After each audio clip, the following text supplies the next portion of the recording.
Hello guys, आपका स्वागत है हमारे जेके स्टडी स्टफ में। आज की वीडियो में हम बात करने आ रहे हैं ड्यू कॉलेज के ऐसे स्टूडेंट जो सोल रेगुलर या फिर एनसीवेफ से बिलोंग करते हैं और साथ ही साथ वो अभी 6th सेमेस्टर में है और उनके पास जो कोर्स है वो है बीए पॉलिटिकल साइंस ऑनर। और इसके अंदर एक सब्जेक्ट जिसको आप बुक भी कह सकते हो वो है अपना मॉडर्न पॉलिटिकल फिलोसफी। तो इसकी जो यूनिट फर्स्ट है जो इस बुक की वो मैं कंप्लीट कर चुका हूँ। अगर आपने वीडियोस नहीं देखी है तो ऊपर आपको आई बटन दे रखा है, उस पर क्लिक करके आप वीडियो की प्लेलिस्ट को ओपन करके वीडियो को देख सकते हैं। तो भाई इस वीडियो में हम बात करेंगे यूनिट सेकंड की। जो अपनी यूनिट सेकंड है उसके बारे में हम इस वीडियो में जानेंगे। और यूनिट सेकंड है अपनी जो है स्वच्छंदतावादी। इसके अंदर हम जीन जैक्स रूसो मतलब रूसो के बारे में हम जानेंगे। ठीक है, उनके जीवन के बारे में और उन्होंने अपने जीवन में क्या क्या किया उसके बारे में ओवरऑल इन्फॉर्मेशन हम इस यूनिट में जानेंगे। और ये इस यूनिट के दो पार्ट हैं, मतलब चैप्टर 2 है। फर्स्ट चैप्टर हम जीन जैक्स रूसो के बारे में पढ़ेंगे, फिर सेकंड यूनिट का सेकंड चैप्टर भी आएगा। ठीक है, तो सबसे पहले हम जीन जैक्स जो रूसो है ये एक व्यक्ति थे और इनके जीवन परिचय के बारे में हम सबसे पहले इस पार्ट में जानेंगे। फिर उसके बाद अपना जो चैप्टर है वो स्टार्ट करेंगे। ठीक है, तो वीडियो को स्टार्टिंग से लेकर एंड तक जोड़ देंगे ना। तो चलते हैं अपनी वीडियो की ओर एंड शुरू करते हैं अपनी video. So without wasting time let's begin our video. So भाई जैसे कि आपको स्क्रीन पे दिख रहा होगा, इसमें जीवन और रचनाएं मतलब रूसो जिनका पूरा नाम था जीन जैक्स रूसो, तो उनकी जीवन के बारे में हम सबसे पहले जानेंगे। और रचनाएं मतलब कि उन्होंने कौन कौन सी किताबें लिखी थी और अपने जीवन में कौन कौन सी रचनाएं की उसके बारे में हम जानेंगे। तो देखते हैं सबसे पहले उनका जन्म कहाँ हुआ था और उसके बारे में धीरे धीरे हम उनके जीवन के बारे में जानेंगे। उन्होंने कहाँ कहाँ पे नौकरी की, ठीक है, और उनको किस में इंटरेस्ट था। तो देखते हैं। सबसे पहले बोला गया रूसो का जन्म स्विट्ज़रलैंड के जेनेवा में 1712 में हुआ था।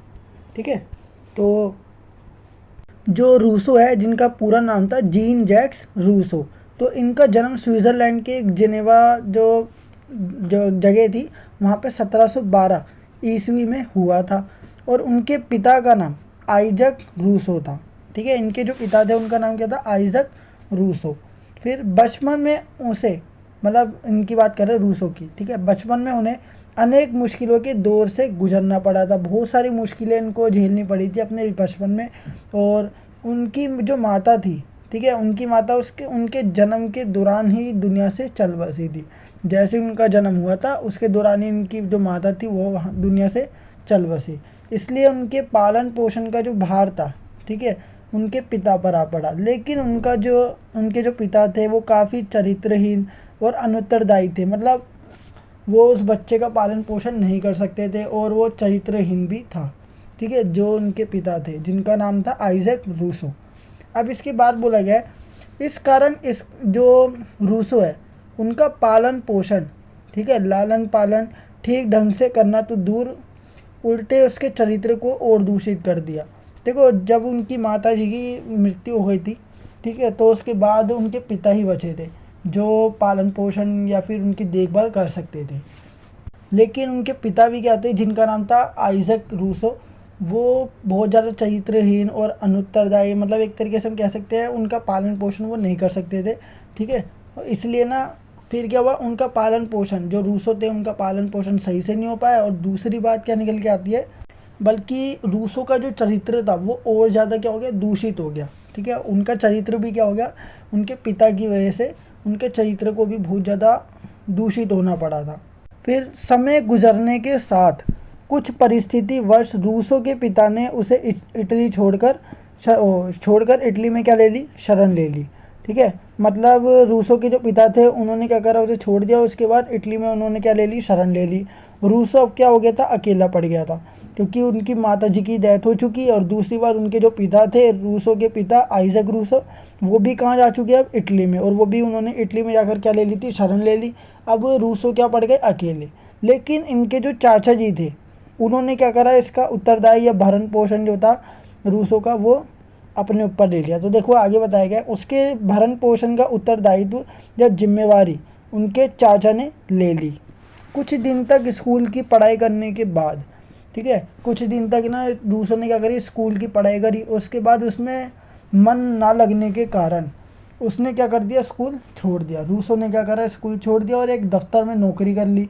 लेकिन अयोग्य मतलब काबिलियत या फिर काबिल ना होने के कारण, क्योंकि उनके दफ्तर में जब वो नौकरी के लिए गए तो वो उस काबिल नहीं थे, तो अयोग्य या फिर समय का पाबंद नहीं होने के कारण, ठीक है, समय का पाबंद मतलब कि ये समय पर अपनी नौकरी पे नहीं पहुंचते थे, ठीक है, हर बार क्या होते थे, लेट हो जाते थे।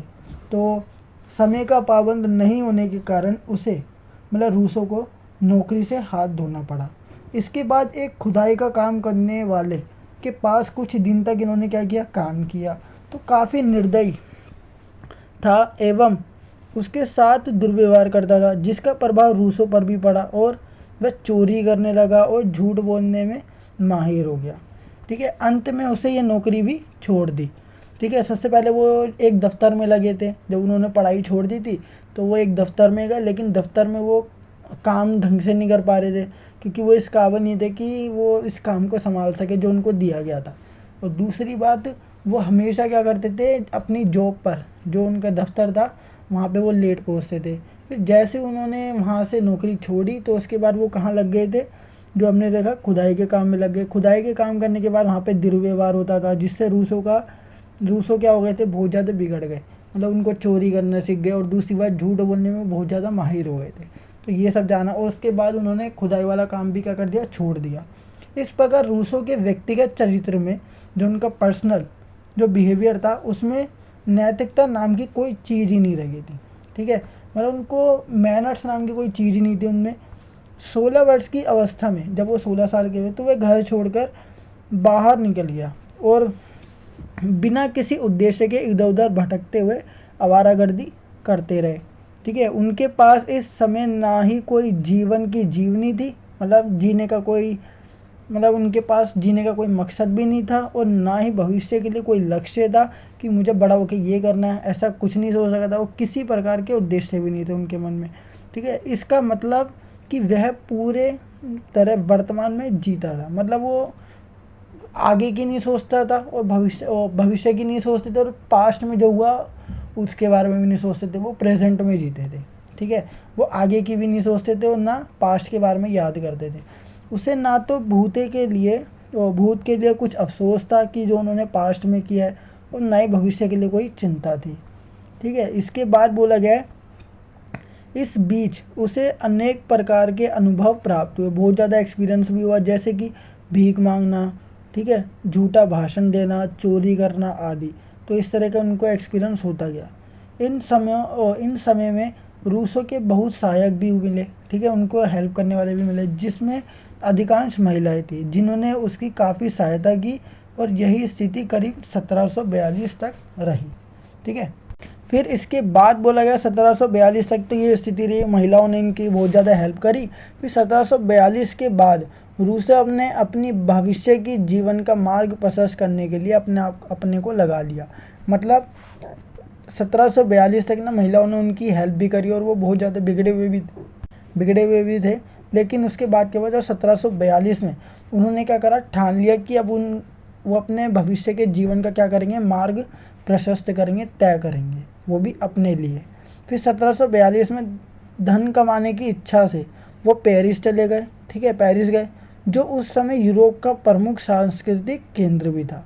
ठीक है, परंतु वहाँ भी उसे वर्षों तक निराशा और असफलता ही हाथ लगी, मतलब उनको निराशा हुई बहुत ज़्यादा, क्योंकि वो पैसे भी नहीं कमा पा रहे थे, और दूसरी बात उनको असफलता ही मिल रही थी। वो सक्सेस के रास्ते पर तो थे, लेकिन उनको सक्सेस नहीं मिल रही थी। इस बीच उसने पेरिस में फ्रांसीसी राजदूतावास की नौकरी की, लेकिन एक अधिकारी से झगड़ा होने पर उसे वहाँ से निकाल दिया गया। तो उन्होंने वहाँ पे झगड़ा किया था, जहाँ पे उनको नौकरी लग गई थी, लेकिन वहाँ पे उन्होंने झगड़ा किया, जिसकी वजह से उनको नौकरी से निकाल दिया।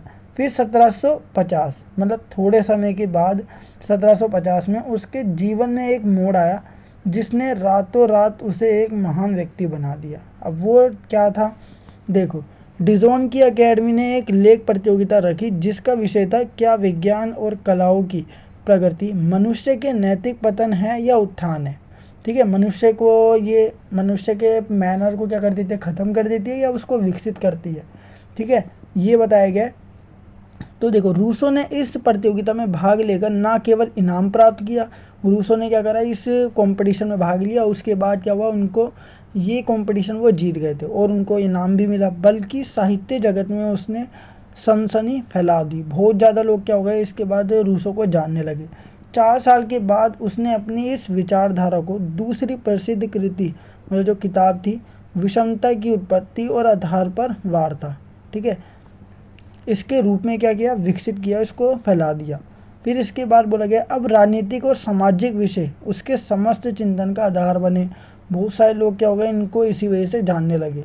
जिसकी सर्वोत्तर परिणति 1762 में उसकी 2 प्रसिद्ध कृतियाँ थी इमाइल और द सोशल कॉन्ट्रैक्ट के रूप में हुई। उसके बाद की अन्य प्रसिद्ध कृतियाँ हैं स्वीकारोक्ति, ठीक है, और संवाद हो गया और मनोविलास। तो ये थी।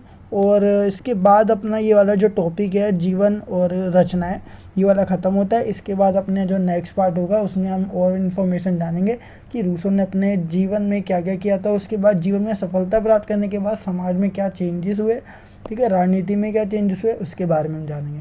तो ये थी हमारी आज की वीडियो। आई होप गाइस आपको ये वीडियो ज़रूर पसंद आएगी। अगर आपको ये वीडियो पसंद आई है तो वीडियो को लाइक शेयर कमेंट करना बिल्कुल ना भूलिए। और साथ ही साथ अगर आप हमारे चैनल पर नए हो तो चैनल को सब्सक्राइब एंड बेल नोटिफिकेशन पे क्लिक करके आप हमारी आने वाली हर वीडियो की नोटिफिकेशन तुरंत प्राप्त कर सकते हैं। सो गाइस मिलते हैं अपने नेक्स्ट वीडियो के साथ। So thanks for watching this video.